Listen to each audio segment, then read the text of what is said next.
Bonjour, mbote mingi na balani na biso nyonso ya site www.congodialogue ba o ba pesi biso confiance mingi toza bongo liboso ya cité Bethel place oyo réunion ya munene zo salema na kolo beza asuka pona bazwa conclusion ya mukolo nzoto ya Sœur Marie Misambu ekobima. Sœur Marie Misambu babi bongo jusque là azana nous na ngaliema de tondo tika bomona na bilili na Congo Dialogue parce que tous a toujours à la page suite ya patron na biso Francine Ngembe oyo vraiment azo présenter ba condoléances naé à la famille biologique de la Sœur Marie Misambu et na ba chantre nyonso na batono so balinga kae à la complicité de notre cordon Zini Kumbi qui est à la fois caméraman qui est à la fois tout ça donc babi na Congo Dialogue tawa miti musala nga besoin so monanga na comme na sima caméra voilà to autre programme corps ya Sœur Marie Erobima jeudi ebima jeudi barokundango vendredi rozala bon esplanade ya stade de martyr donc na uti la kati na uti obima pona na pesa bino kaka nouvelle wana parce que so boya pena ba presse solo na la kati onga presse solo to na kati kuna alors ba sa ba cotisation ya ndeka kezala kaka vraiment parce que bon ba na kati ba José Ndita Caleb honorable Zachary baba soit pesi grand montant Francine Ngembe peut atteindre grand montant donc entre le grand quoi donc yangwana pour suite après tout ça la interview na ba chanto ba na kati na ba pasteur mususu à suivre.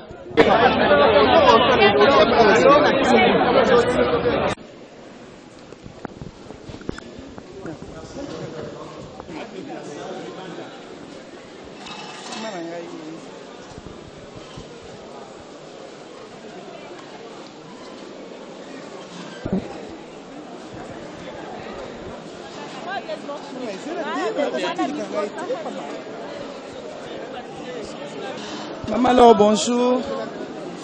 Mes condoléances. Juste un mot pour la dengue, besoin qui nouvelle en déconnant, puis la réunion.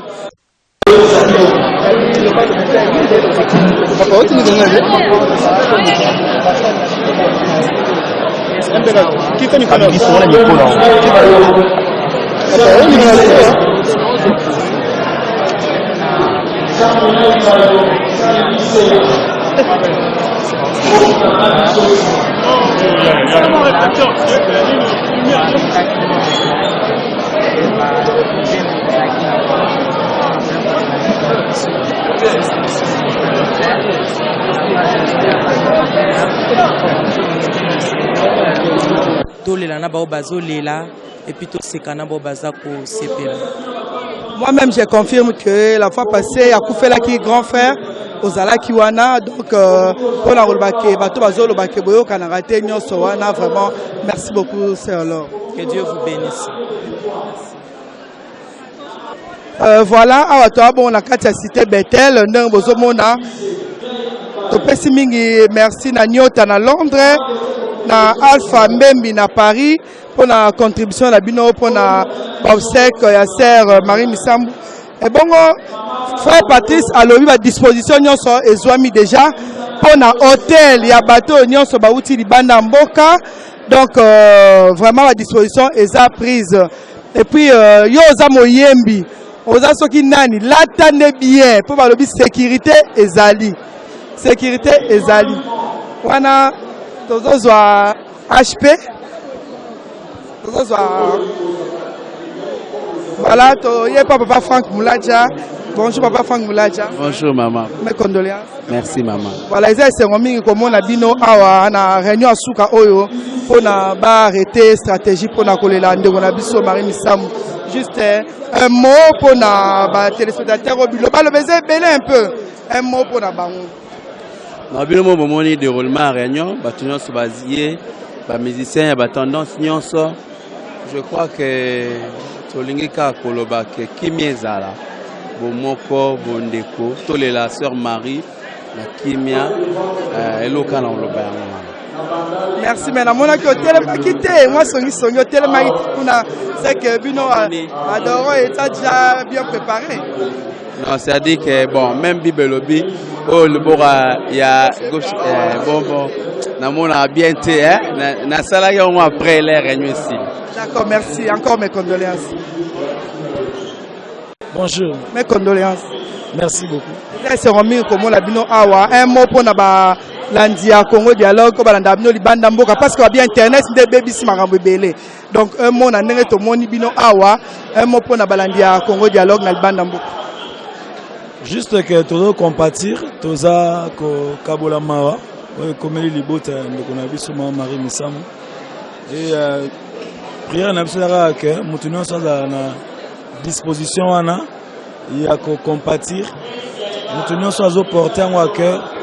Mutuno sa lingaki maman Marie assemblée ti mukolotoro kenero kunda. Tozu programme fixe awa. Donc le programme officiel est sorti à corps jeudi, enterrement est vendredi le 29 janvier. Donc on attend en union sur le Seigneur Nabiso tous à la vraiment la méditation pour notre kunande Nabiso ndenge Seigneur.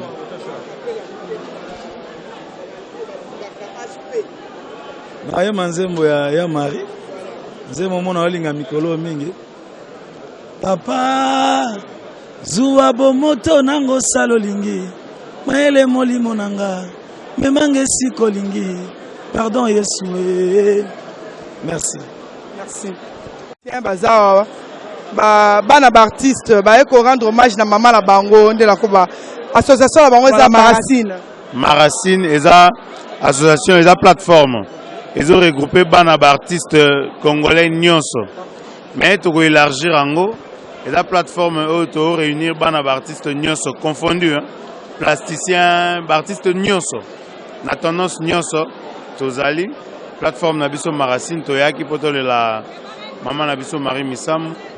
Ala to lo bebele te bo sela somo akapela ya nzembo ya maman Nabino boye.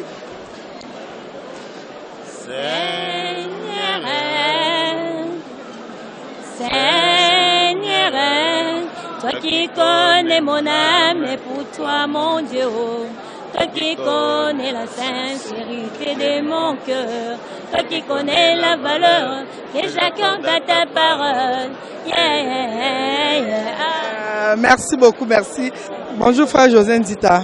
508. Ma condoléance. 32 septembre, merci beaucoup. Voilà, moi j'affirme que Tozala qui n'a frère José Nzita et moi Tangu Yaya ya Marie Misamba Koufaki aya qui wana pas bétail malgré voyage naé.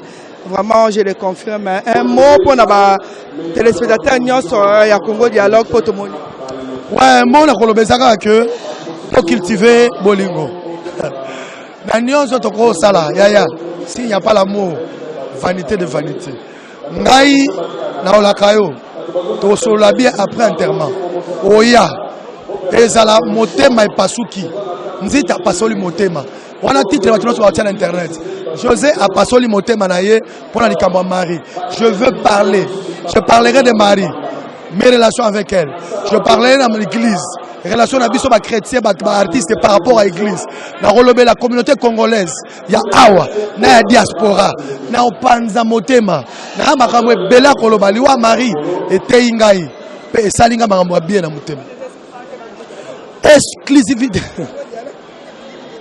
Exclusivité Congo dialogue to kobeta lisolo mande ko baromona bakoyeba ke il faut être la conscience yaya to zaka te to lingala ka soki to kufi te wana te yanani yo nzambo yo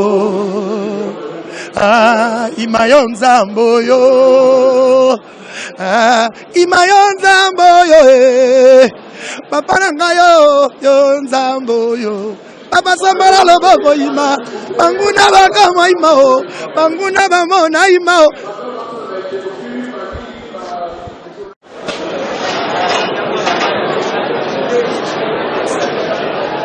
Bonjour. Comment se présenter le bonsoir à Balandia Congo Dialogue?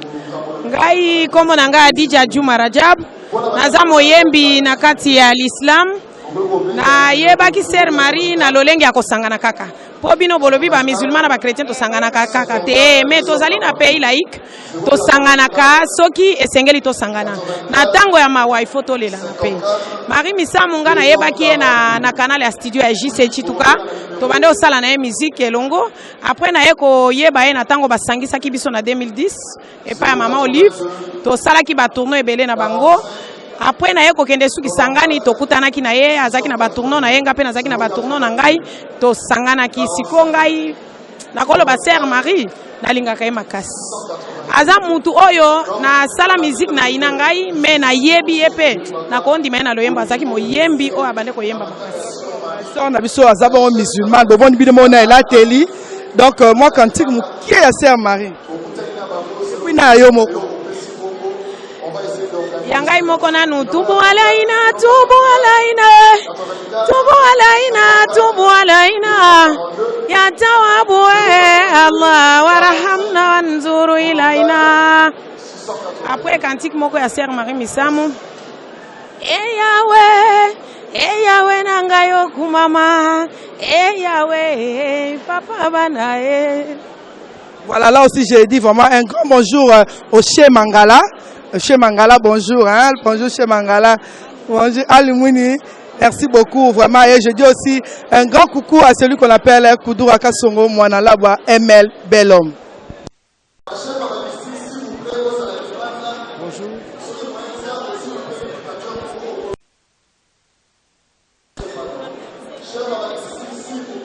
Nous on a CPN parce que l'organisation est très bien, ils ont continué très bien. Au-delà de la spéculation, on peut savoir la date, une date n'a lieu, information officielle Yangwana, et si le compte bancaire peut permettre que l'union soit contribuée pour Sœur Marie à Tiki famille, et c'est le moment malin. Mais là, on a fait ça à Boué, tu te sangana awa, parce que Sœur Marie a salé quelque chose, salé moussala. Alors, dernier hommage naïe, ton PCP Valère a mérité, au lieu de spéculer si Luanaïe. Tu as photo na ba morgue to lo ba mambo ebele akufi na nini mutu ayebi ke nzamba so ndenge ya okufa te aloba na ye mais so ezanzela pona biso nsuto okende na ba dernier hommage ya mutu batala valeur ne pe balobaka positivement pona ye ko bosa na te ke Sœur Marie paza ndeko na yo so ba sey ndeko na ndengona est-ce que sepela na yango kwanza message oyo tenga quand même na passer o ba ndeko nyosu na temps otoza na ngoyo to va na rekema.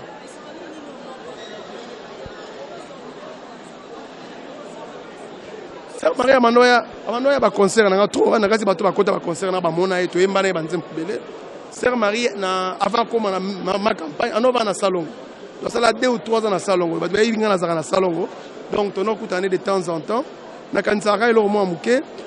Tant na sala album na nga yawe ya somi ya libota na manze mo yawe lo ba salelanga bikamo.